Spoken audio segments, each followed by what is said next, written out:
And when the 1,000 years are ended, Satan will be released from his prison and will come out to deceive the nations that are at the four corners of the earth, Gog and Magog, to gather them for battle.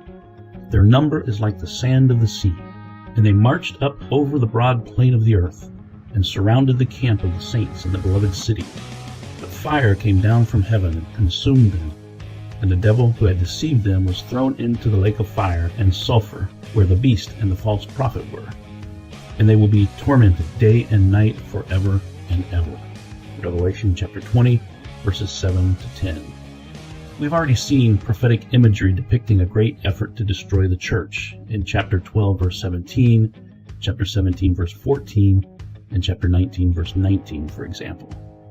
During the period just prior to Christ's second coming, 3 foul spirits come out of the mouth of Satan and out of the mouth of the beast and of the false prophet. Chapter 16, verse 13. They perform great signs and deceive the kings of the earth, something that Satan cannot do if he is bound. They are convinced to perform a perverse union, the end of which is to make war against God and his people. They organize an immense army to make war against the rider on the horse and against his army, chapter 19, verse 19. For the reader of the Apocalypse who has paid attention from the beginning, the statement he must be let out for a little while is not surprising. This is not new information. We have already seen that the war on the saints will never actually take place. As soon as this great anti-God movement has formed its vast numbers, Christ will appear and destroy them with the sword that comes from his mouth. Chapter 19, verse 21. One could title this episode The Mother of All Battles That Never Happened. Since John has repeated this theme 2 times in chapters 14 and 19, it is not surprising that he returns to it again in chapter 20. Satan will be released for a little while, verse 3. Satan will be released from his prison and will come out to deceive the nations at the four corners of the earth. Chapter 20, verses 7 to 10. What is this reference to Gog and Magog? The main background for this imagery is Ezekiel chapters 38 and 39. These chapters look beyond Israel's future restoration and ask the question, what about the greatest of the enemies of God's people? What about Satan himself and his demonic hordes? Efforts to identify Gog and Magog with a historical kingdom or kingdoms have been unsuccessful.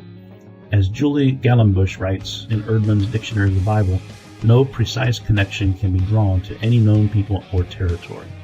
Rather, it is a metaphor for all satanic efforts to destroy God's people.